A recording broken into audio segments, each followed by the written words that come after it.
Je vais vous présenter brièvement un petit peu l'ordre du jour, en quelque sorte. Donc moi, je vais faire une petite introduction de pourquoi nous sommes là, qu'est-ce qui est Colocal, mais très brièvement. Et puis on va ensuite débattre un petit peu sur quelques paroles habitantes, avant de faire deux ateliers. Il y aura deux temps d'ateliers. Le premier sur, à partir des paroles habitantes que nous avons récoltées, en quelque sorte, sur lesquelles on va travailler. Et puis un deuxième sur quelle situation, quels sont les sujets de préoccupation du territoire qui nous intéressent. Après, on aura une petite conclusion pour, je dirais, voir donc comment on continue ce projet ensemble. Je vais vous expliquer ce que c'est ce projet Futur Narbona. En fait, c'est un projet, ce qu'on appelle projet Futur Habitant. Enfin, projet Habitant. Projet Futur Habitant. Ça pourrait être ça aussi. C'est un lapsus révélateur. Comment, éventuellement, donc, nous pensons, nous voulons faire habiter le territoire. Et nous avons abouti à des conclusions au regard de nos travaux, des colocales, que je vais développer un tout petit peu après, qui nous font dire que nous ne pouvons travailler sur ce que peut être un projet habitant qu'à partir de ce qui nous concerne individuellement. C'est-à-dire comment on va trouver à faire un sens collectif à partir de préoccupations individuelles. Et à partir de là, on espère justement construire collectivement donc une vision d'habitant du territoire et qui va reposer sur un certain nombre de valeurs aussi. Et de là, de ces éléments-là, nous avons donc, nous avons d'abord déduite en fait des paroles habitantes que nous avons pu collecter au regard à travers les différents ateliers que nous avons fait avec des étudiants, avec des écollégiens, des lycéens, avec le ministère également. Nous avons la possibilité maintenant en fait de vous restituer cela pour que nous le partagions. Et ce partage aura pour objectif de nous amener à travailler ensemble sur qu'est-ce que l'on veut comme territoire. En fait, c'est qu'on va vous mettre quelques paroles habitantes, donc c'est vraiment du réel, on n'a rien inventé, les mots ne sont pas du tout de nous, et on vous propose donc de réagir par rapport à cela. Et on se donne un petit quart d'heure, 20 minutes. C'est une sorte de phrase, je crois, automatique qu'on ressort dès qu'on parle d'une ville. Il faudrait que les villes soient ponctuées de verdure. Il manque de verdure, ben, moi je suis pour la verdure parce que je suis pour qu'il y ait moins de CO2 dans l'atmosphère. Voilà, donc est-ce que vraiment c'est une bonne idée?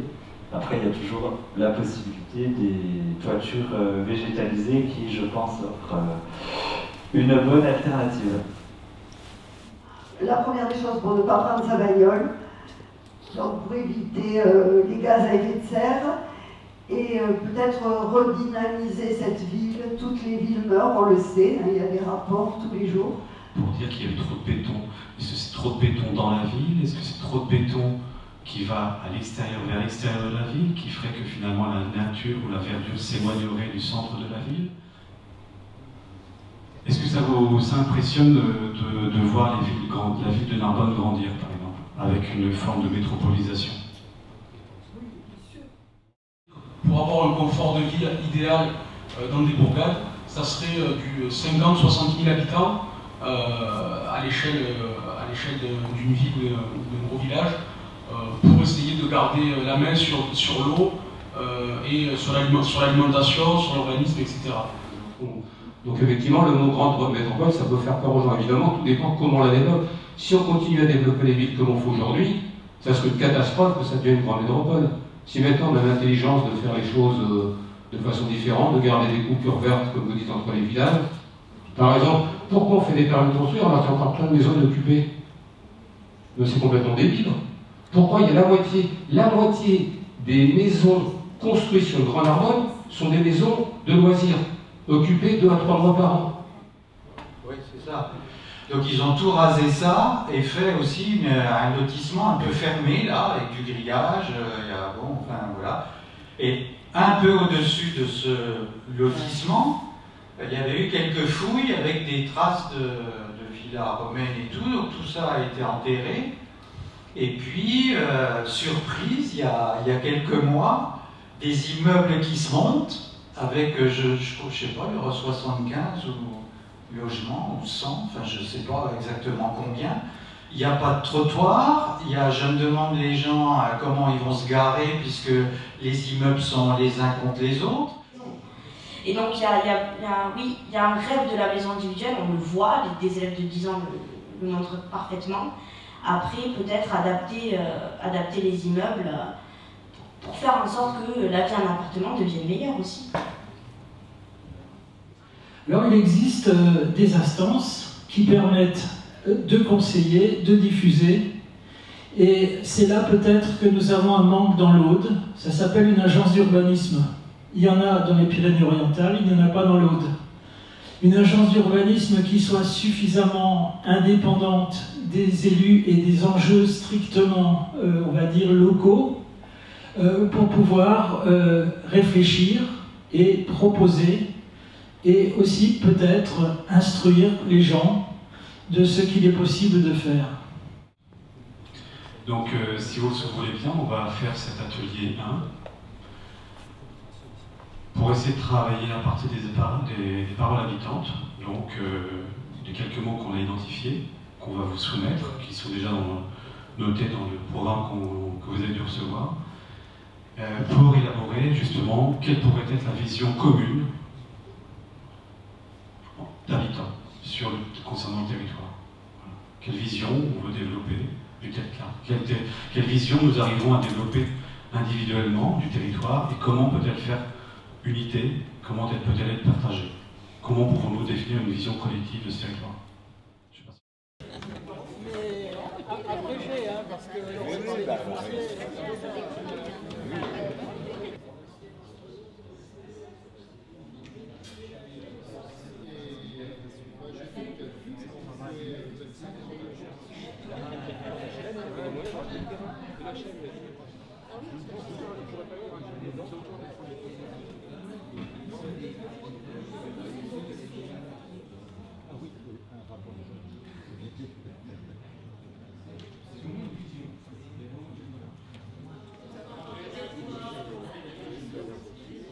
Ça c'est pour le Grand Narbonne, c'est un PDU. Juste pour expliquer ce que simplicité avait de logique dans... Ils font des trucs qu'ils n'ont même pas envie, mais parce que bon, ben, si le machin l'a fait et que moi je dis que je ne l'ai pas fait. Ah oui. Non, mais c'est peut-être ça qu'il faut se dire. Hein. Il faut un bon public. C'est juste avant la déchetterie. Faire des trucs sur 2 étages, un jet de bord, recouvrir tout ça. Mais moi j'aurais illustré simplicité par ce que tu dis là, par le proverbe africain. Là, si tu fais quelque chose pour moi, si tu fais quelque chose. Là, vous avez compris que nous étions sur 6 tables différentes, non 5 différentes, mais à traiter du même sujet. Donc on a travaillé sur 5 mots: valeur de justice, le ménagement, l'engagement, la simplicité, le ralentir, voilà, merci. Ralentissement. Là, vous avez travaillé sur chacune des tables à définir ça, ce qui faisait commun par rapport à ces 5 mots-là, qui sont des visions du territoire ou des valeurs correspondant aux habitants du territoire. Maintenant, le propos, c'est que voir dans quelle mesure ceci est partagé par nous 35 qui sommes là.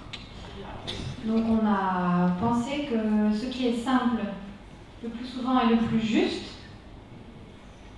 C'est ce qui fait que tout le monde se sent concerné. Donc ça engage, la valeur de l'engagement, ça mobilise, ça crée du lien social, ça nous amène du coup à nous ménager les uns les autres, à prendre soin de la terre, de soi, des autres, la nature. Ce qui nous amène aussi à prendre conscience de l'essentiel, à ralentir, d'où la notion de ralentissement. Et je crois du coup que les 5 mots de la journée sont explicités. On a des définitions suivantes: c'est retrouver une valeur qui existait avant la surproduction, c'est privilégier l'usage, c'est dépolluer les désirs qui sont stimulés par la société. Donc, la simplicité, c'est effectivement dans nos modes de vie, c'est-à-dire dans nos loisirs, dans nos consommations, et pour découvrir effectivement que qu'est-ce qui se passe? C'est qu'on est tous tributaires, victimes de la publicité. Et donc, l'idée, c'était de dire, puisqu'on est victime de la publicité, ça veut dire qu'il faudrait peut-être arriver, quelqu'un qui a dit ça comme ça, arrêter de voir trop grand les choses. Ajouter que ça nous a semblé vraiment le prototype du mot piège, quoi, parce que simplicité, a priori, tout le monde dit « ah oui, c'est bien d'être simple », et au contraire, il nous a semblé dans la discussion que c'était exactement vers l'inverse qu'il fallait tendre. C'est-à-dire autant il est important d'avoir des relations simples avec les gens, mais au contraire de s'attaquer à des solutions complexes et voire de trouver des contre-propositions qui elles-mêmes, c'était des formes de complexité. Ah oui, alors le mot ménagement, ça nous a évoqué le fait de ménager, c'est-à-dire de tempérer ou de temporiser, pardon. Et on a évoqué le fait de ménager le territoire, ou en tout cas de ménager certaines portions du territoire. Que le ménagement, c'était surtout en termes de prise en considération de l'autre. C'est d'essayer de le comprendre, de connaître ses besoins, et finalement, à partir de ce travail de connaissance, c'est essayer de lui proposer et de lui donner la place qui lui convient. Voilà.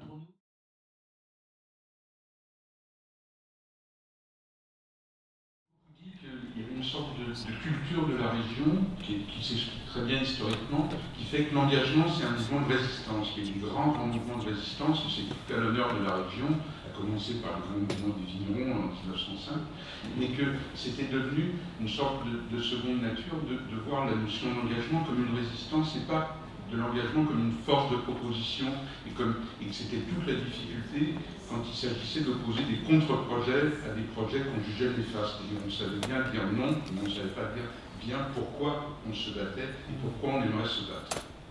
Alors, pour nous, la question de l'engagement, c'est le gros problème.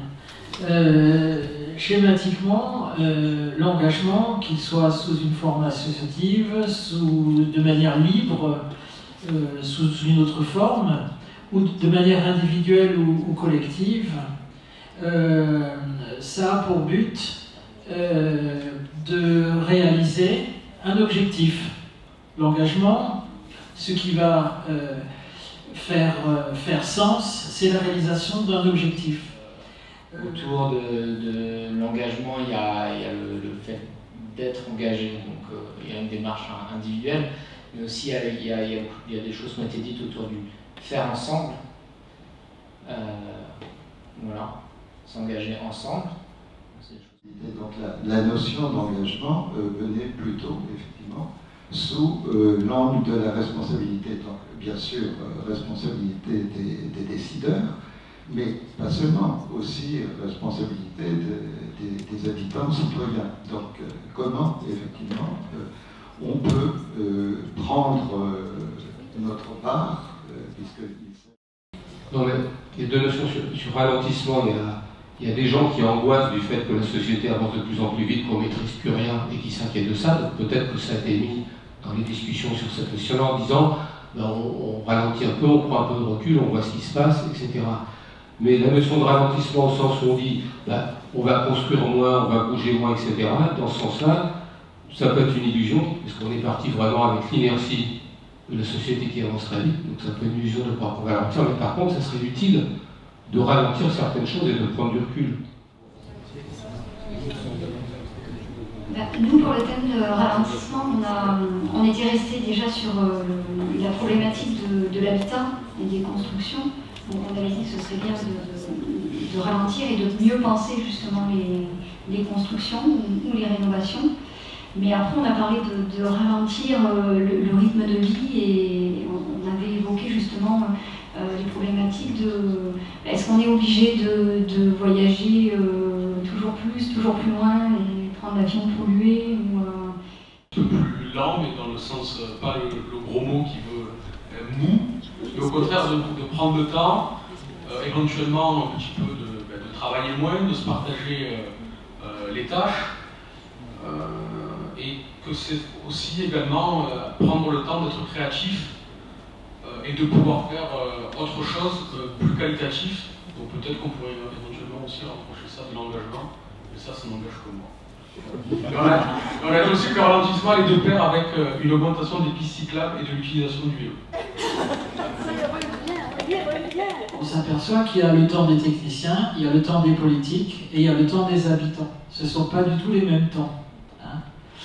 Et donc, le ralentissement, c'est peut-être justement arriver, comment, c'est à voir, à trouver des temps communs, à trouver des temps où on peut fonctionner ensemble dans la même temporalité.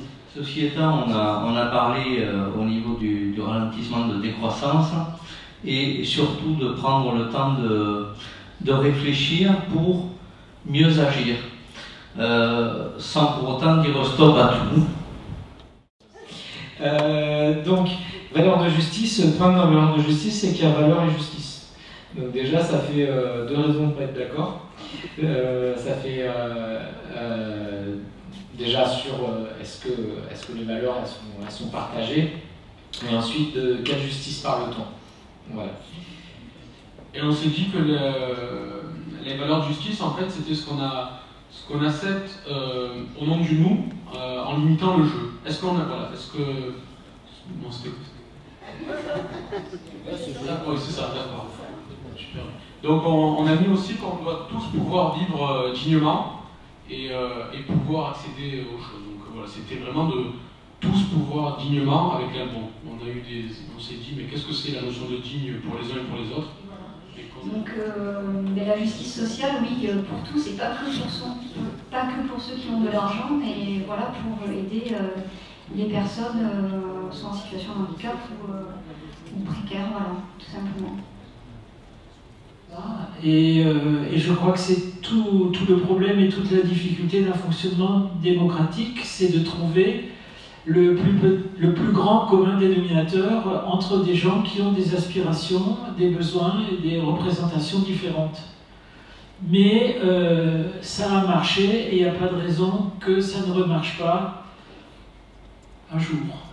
Nous allons prendre un peu le temps, mais en dehors de cette assemblée, je dirais, de faire en sorte que tout ceci sédimente dans nos esprits.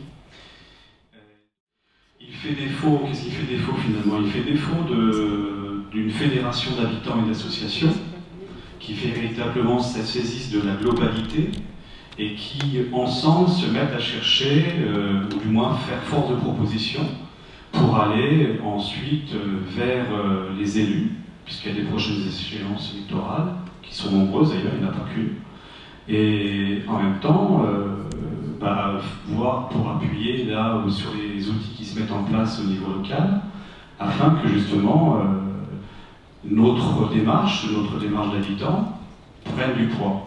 C'est peut-être au début simplement en étant que quelques-uns, en montrant que ces quelques-uns sont en capacité à exprimer quelque chose, que d'autres se joindront à nous, tout simplement. Donc peut-être qu'on commence par faire publicité de ce que l'on a commencé là. Voilà, écoutez, merci beaucoup.